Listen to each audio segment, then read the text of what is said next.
আল্লাহর পক্ষ থেকে আল্লাহর দলিল এসেছেন, সেই কথাটা আমরা বললে বেদাত হবে না ইবাদত? জোরে মদিনাওয়ালা নূরওয়ালা মিলাদুন নবীতে এসেছেন, রবিউল আউয়াল শরীফ এসেছেন, 12 তারিখে এসেছেন, সোমবার এসেছেন, সুবে সাদিক এসেছেন।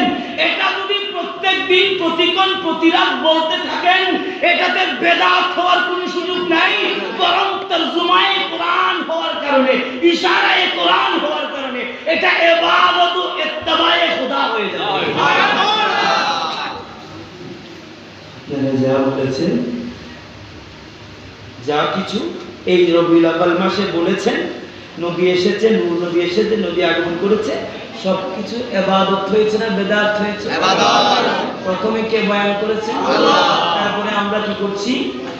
আমরা আল্লাহর বান্দা বিদায়, আল্লাহকে মানি বিদায়, আল্লাহকে মানি বিদায় বয়ান করছি। ঠিক না?